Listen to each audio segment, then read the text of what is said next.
ഈശോയിൽ ഏറ്റവും സ്നേഹം നിറഞ്ഞവരെ, മത്തായിയുടെ സുവിശേഷം 17-ാം അധ്യായത്തിന്റെ 14 മുതലുള്ള തിരുവചനങ്ങളിൽ ഈശോ അപസ്മാര രോഗിയെ സുഖപ്പെടുത്തുന്ന സംഭവത്തെ കുറിച്ചാണ് ഇന്നത്തെ സുവിശേഷത്തിൽ നമ്മൾ വായിച്ചു കേട്ടത്. ഇതിന്റെ പശ്ചാത്തലം ഈശോ രൂപാന്തരീകരണ അനുഭവത്തിന് ശേഷം താബോർ മലയിൽ നിന്ന് താഴ്വരയിലേക്ക് ഇറങ്ങി വരുമ്പോഴാണ് ഒരു പിതാവ് തന്റെ മകനെ സുഖപ്പെടുത്തുവാൻ ഈശോയുടെ ശിഷ്യയുടെ അടുക്കൽ പോയി അവർക്ക് സുഖപ്പെടുത്തുവാൻ സാധിച്ചില്ല എന്ന പരാതിയുമായി ഈശോയുടെ അടുക്കലേക്ക് വരിക. ഈശോ അവനെ സുഖപ്പെടുത്തുകയും പിന്നീട് എന്തുകൊണ്ടാണ് തന്റെ ശിഷ്യർക്ക് അത് സാധിക്കാതെ പോയെന്ന അവരുടെ ചോദ്യത്തിന് അവരുടെ വിശ്വാസ കുറവിനെ കുറിച്ച് ഓർമ്മിപ്പിക്കുകയും ചെയ്യുകയാണ്. യഥാർത്ഥത്തിൽ വിശ്വാസത്തിന്റെ ഏറ്റവും മനോഹരമായ തെളിവ് അത്ഭുതങ്ങളിലും അടയാളങ്ങളിലുമാണ് എന്ന് ഈശോയുടെ കാലഘട്ടം മുതൽ ഇന്ന് നമ്മൾ ഈ വിശ്വാസത്തിന്റെ ആഘോഷമായ ബലിയിൽ പങ്കുചേരുമ്പോൾ വരെ നമ്മളുടെ ബുദ്ധിയുടെ തലങ്ങളിലും അറിവിന്റെ തലങ്ങളിലും ഒക്കെ ഒഴിവാക്കാനാവാത്ത യാഥാർത്ഥ്യമാണ്. പലപ്പോഴും അത്ഭുതങ്ങൾ നടന്നിട്ട് വിശ്വസിക്കാം എന്ന് വിചാരിക്കുന്നവരാണ് നമ്മൾ ഓരോരുത്തരും. എന്നാൽ വിശ്വാസമാണ് അത്ഭുതത്തിന്റെ അടിസ്ഥാനമെന്ന് ഈശോ തന്റെ പരസ്യ ജീവിതകാലത്ത് നടത്തിയ ഓരോ അത്ഭുതങ്ങളും സാക്ഷ്യപ്പെടുത്തുന്നുണ്ട്. അതുകൊണ്ടാണ് ഓരോ സൗഖ്യം നൽകലിന്റെയും ശേഷം ഈശോ പറയുക, എന്റെ വിശ്വാസം നിന്നെ രക്ഷിച്ചിരിക്കുന്നു, സമാധാനത്തോടെ പോവുക എന്നൊക്കെ.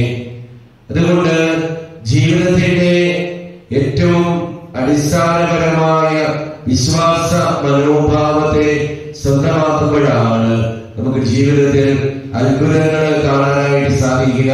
അല്ലെങ്കിൽ ഈ ലോക ജീവിതത്തിന് അപ്പുറമുള്ള ജീവിതത്തെ കുറിച്ചുള്ള പ്രത്യാശയാണ് നമ്മളെ മുൻപോട്ട് നയിക്കുന്നതെങ്കിൽ മാനുഷികമായ ചിന്തകൾക്കും ബുദ്ധിക്കുമൊക്കെ അപ്പുറമുള്ള ദൈവിക ഇടപെടൽ നമ്മുടെയൊക്കെ ജീവിതത്തിൽ നമുക്ക് അനുഭവിക്കാനായിട്ട് സാധിക്കുക.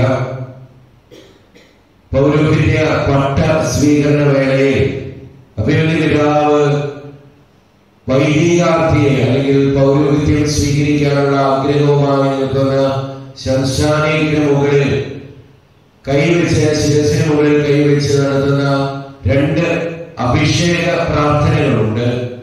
ഈ അഭിഷേക പ്രാർത്ഥനയ്ക്ക് മുൻപായി പട്ട സ്വീകരണത്തിന്റെ കമന്ററി നടത്തുന്ന ആൾ പറയും, ഇനി വരുന്ന 2 അഭിഷേക പ്രാർത്ഥനയോടുകൂടി നിൽക്കുന്ന ശംശാന ഒരു പുരോഹിതനായി മാറുകയാണ്, വൈദികനായി മാറുകയാണ്. അപ്പോ ആ പട്ടണ സ്വീകരണ ശുശ്രൂഷയിൽ പങ്കുചേരുന്ന ദൈവജനം മുഴുവൻ ഏറ്റവും തീഷ്ണതയോടുകൂടി പ്രാർത്ഥിക്കുന്ന അല്ലെങ്കിൽ പട്ടണ സ്വീകരിക്കാനായിട്ട് നിൽക്കുന്ന വൈദികാർത്ഥി ഏറ്റവും വൈകാരികമായ പ്രാർത്ഥനയിലൂടെ കടന്നു പോകുന്ന നിമിഷങ്ങളാണ്. ഈ അഭിഷേക പ്രാർത്ഥനയിലെ ഒരു പ്രധാന കാര്യമാണ് ഓരോ ഉദാശകൾ പരികരണം ചെയ്യുവാനും പ്രത്യേകിച്ച് പാപങ്ങൾ മോചിക്കാൻ, രോഗികളെ സുഖപ്പെടുത്താൻ, പിശാചുകളെ ബഹിഷ്കരിക്കാൻ, വിവാഹം ആശീർവദിക്കാൻ, ഇങ്ങനെയൊക്കെയുള്ള ഓരോന്നും എടുത്തു പറഞ്ഞ് അഭിമന്യ പിതാവ് പ്രാർത്ഥിക്കും.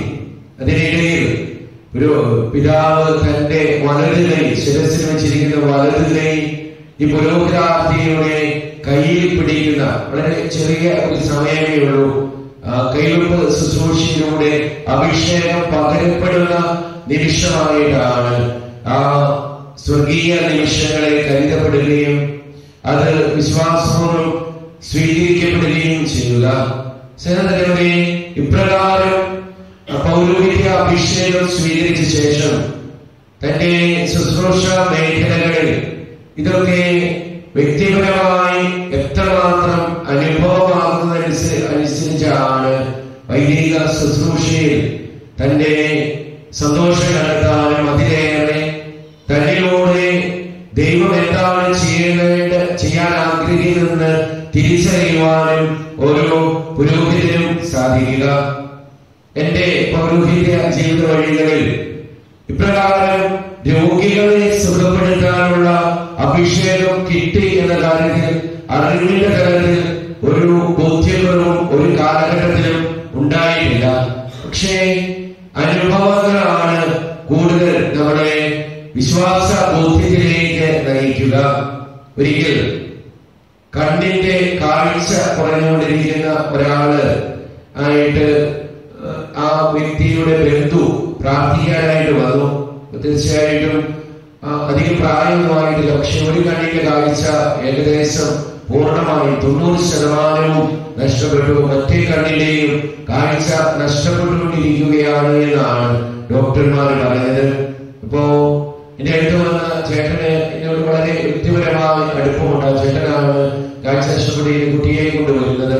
അപ്പോ ആ ചേട്ടൻ കുർബാന കഴിഞ്ഞ് നൊവേന കഴിഞ്ഞ് പ്രാർത്ഥിക്കാനായിട്ട് നിൽക്കുമ്പോ സമയത്ത് ചേട്ടനോട് പറഞ്ഞു, അച്ഛൻ പ്രാർത്ഥിച്ച സൗഖ്യം കിട്ടും എന്ന് പറഞ്ഞു. അപ്പൊ ഞാൻ പറഞ്ഞു, ഈശോയാണ് സൗഖ്യം കൊടുക്കുന്നത്, നമുക്ക് പ്രാർത്ഥിക്കാം എന്ന് പറഞ്ഞു. അപ്പോ ആ കുട്ടിയുടെ കുടുംബ പശ്ചാത്തലവും ജീവിത പശ്ചാത്തലവും ഒക്കെ വളരെ വ്യക്തമായിട്ട് എനിക്ക് അറിയാവുന്നത് കൊണ്ടും സൗഖ്യം എത്രയോ അനിവാര്യമാണ് എന്നുള്ള ഒരു വ്യക്തിപരമായ ആഗ്രഹവും കൂടുതൽ ശക്തമായിരുന്നത് കൊണ്ട് തന്നെ ദൈവത്തിന്റെ വചനം ഉച്ചരിച്ച് നമ്മൾ പ്രാർത്ഥിക്കുകയാണ്. പ്രാർത്ഥിക്കുന്ന സമയത്ത് ഞാൻ ഈശോയോട് പറയുന്നത് ഇത് മാത്രമുള്ളൂ, ഈശോയെ എന്റെ വിശ്വാസക്കുറവ് കൊണ്ട് ഈ ആൾക്ക് കിട്ടാനുള്ള സൗഖ്യം ഒരിക്കലും കിട്ടാതെ പോകരുത് എന്ന്. സ്നേഹം നിറഞ്ഞവരെ, എന്റെ പൗരോഹിത്യ ജീവിതത്തെ തന്നെ മാറ്റിമറിച്ച സംഭവമായിരുന്നു അത്. കാരണം പിറ്റേ ദിവസം ഈ കുട്ടിയെ പരിശോധനയിൽ കൊണ്ടുവരുമ്പോ അവളുടെ കാഴ്ചയിൽ വലിയ വ്യത്യാസം ഉണ്ടായി. പിന്നീട് ഇത് വലിയ സാക്ഷ്യമായിട്ട് പറയുകയൊക്കെ ചെയ്തു. തീർച്ചയായിട്ടും അത് എന്റെ കഴിവുകൊണ്ടോ അല്ലെങ്കിൽ എന്റെ പ്രത്യേകമായ എന്തെങ്കിലും മേന്മ കൊണ്ടോ അല്ല എന്ന് വ്യക്തിപരമായ ബോധ്യം എനിക്കുണ്ടായിരുന്നു. പക്ഷേ ആ നിമിഷത്തെ പ്രാർത്ഥനയെ എനിക്കൊരിക്കലും വിസ്മരിക്കാനായിട്ടാവുമായിരുന്നില്ല. കാരണം ഇന്നത്തെ സുവിശേഷം നമ്മളോട് പറയുന്നത് അത് തന്നെയാണ്. ഇവിടെ നിന്ന് നമ്മുടെ മുന്നിൽ കാണുന്ന ഈ മല മാറിപ്പോയാൽ ഞാൻ വിശ്വസിക്കാം എന്ന് പറയുന്നതല്ല, മറിച്ച് ഈ മല മാറിപ്പോകണമെന്നുള്ളതാണ് ദൈവീക പദ്ധതിയെങ്കിൽ ഞാനത് വിശ്വാസത്തോടെ ഏറ്റുപറഞ്ഞാൽ മല നിശ്ചയമായിട്ടും മാറുക തന്നെ ചെയ്യും. ഇതാണ് ഈ വിശ്വാസ ബോധ്യത്തിലേക്ക് നമ്മൾ ഓരോരുത്തരും കടന്നു പറയണമെന്നാണ് ഇന്നത്തെ സുവിശേഷത്തിലൂടെ ഈശോ നമ്മളോട് ആവശ്യപ്പെടുന്നത്. അതായത് അത്ഭുതങ്ങളും അടയാളങ്ങളും ഒക്കെ സംഭവിക്കുന്നത് നമ്മുടെ വിശ്വാസത്തിന്റെ ആഴമനുസരിച്ചാണ്.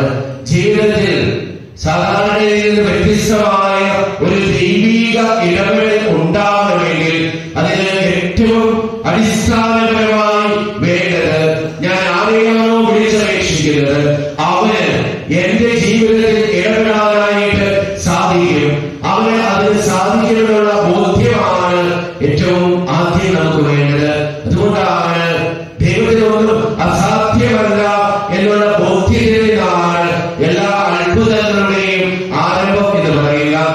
സ്നേഹിതരെ, പലപ്പോഴും ജീവിതത്തിൽ പലതിനു വേണ്ടി പ്രാർത്ഥിച്ചിട്ടും പല ദൈവിക ഇടപെടലും ആഗ്രഹിച്ചിട്ടും നടക്കാതെ വരുമ്പോ നിരാശപ്പെടുന്നവരും പരാജയപ്പെടുന്നവരുമാണ് നമ്മൾ ഓരോരുത്തരും. പക്ഷേ നമ്മളുടെ വിശ്വാസത്തിന്റെ തോത് നിർണയിക്കപ്പെടുന്ന നിമിഷങ്ങളാണ് ഈ പ്രാർത്ഥനയുടെ നിമിഷങ്ങളെന്ന് നമ്മൾ തിരിച്ചറിയണം. അതുകൊണ്ട് തന്നെ നമ്മളെപ്പോഴും പ്രാർത്ഥിക്കേണ്ടത് നമ്മുടെ വിശ്വാസത്തിന്റെ കുറവെ പരിഹരിക്കണമേ എന്നാണ്. അതുകൊണ്ടാണ് ശിഷ്യ സമൂഹം ഈശോയുടെ അടുക്കൽ തന്റെ പരസ്യ ജീവിതകാലത്ത് ഇടയ്ക്കിടയ്ക്ക് വന്ന് ഈശോയോട് പറഞ്ഞത്, ഈശോയെ ഞങ്ങളുടെ വിശ്വാസം വർദ്ധിപ്പിക്കണമേ എന്ന്. സ്നേഹനിറഞ്ഞവരെ, കർത്താവിന്റെ പരമമായ ഈ ബലിയിൽ പങ്കുചേരുമ്പോ നമുക്ക് അനുഗ്രഹം ലഭിക്കുവാൻ നമ്മളിൽ ദൈവിക ഇടപെടൽ ഉണ്ടാവാൻ ഏറ്റവും അടിസ്ഥാനപരമായ കാര്യം ഈ വിശ്വാസമാണെങ്കിൽ അത് എത്രമാത്രം നമുക്കുണ്ട് നമ്മളിലൂടെ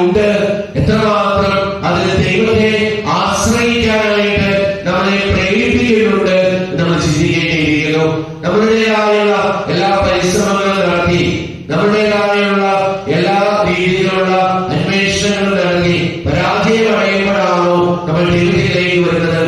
അതോ ദൈവത്തിന്റെ ജീവിതത്തിൽ ഒന്നാം സ്ഥാനം നൽകിക്കൊണ്ട് എന്റെ അസ്വസ്ഥതകളുടെയും ബുദ്ധിമുട്ടുകളുടെയും വിഷമതകളുടെയും എല്ലാം നടുവിലും എന്നെ ഉപേക്ഷിക്കാത്ത ദൈവത്തിന്റെ സ്നേഹത്തിലുള്ള പരിപൂർണമായ ആശ്രയത്തിലാണോ ജീവിതത്തിൽ ഒന്നാം സ്ഥാനം കൊടുക്കുന്നതെന്ന് നമ്മൾ ആത്മശോധനയ്ക്ക് വിധേയമാക്കേണ്ടിയിരിക്കുന്നു. ഈ വിശ്വാസത്തിന്റെ അളവ് നമ്മൾ തിരിച്ചറിയുന്നത് ഓരോ പരിശുദ്ധ കുർബാന അർപ്പണങ്ങളിലുമാണ്. നമുക്കറിയാം, നമുക്ക് അറിവിന്റെ കുറവല്ല, മറിച്ച് അനുഭവത്തിന്റെ കുറവുകൊണ്ടാണ് പലപ്പോഴും അനുഗ്രഹങ്ങൾ നഷ്ടപ്പെടുന്നത്. അതായത് നമ്മൾ സ്വീകരിക്കുന്ന ദിവ്യകാരുണ്യം ഈശോ തന്നെയാണ്, ദൈവം തന്നെയാണ് എന്ന കാര്യത്തിൽ നമുക്ക് സംശയമൊന്നും ഉണ്ടാവുകയില്ല. പക്ഷേ ആ സംശയത്തിൻ്റെതല്ല, മറിച്ച് എന്തുകൊണ്ടാണ് നമ്മളിലേക്ക് കടന്നു വരുന്ന ദൈവം, ദിവ്യകാരുണ്യമായ ഈശോ, അവന്റെ ശക്തി നമ്മളിൽ പ്രകടമാവാത്തതെന്ന് പലപ്പോഴും നമ്മൾ സംശയിക്കാറുണ്ട്. യഥാർത്ഥത്തിൽ നമ്മൾ പലപ്പോഴും ശരീരത്തിൽ മാത്രം ഈശോയെ സ്വീകരിക്കുന്നവരാണ്. പക്ഷെ നമ്മൾ എന്ന് പറയുന്നത് ശരീരം മാത്രമല്ല, നമ്മളുടെ മനസ്സും നമ്മളുടെ ആത്മാവും എല്ലാം ചേരുന്നതാണ് നമ്മളെന്ന് പറയുന്ന വ്യക്തി.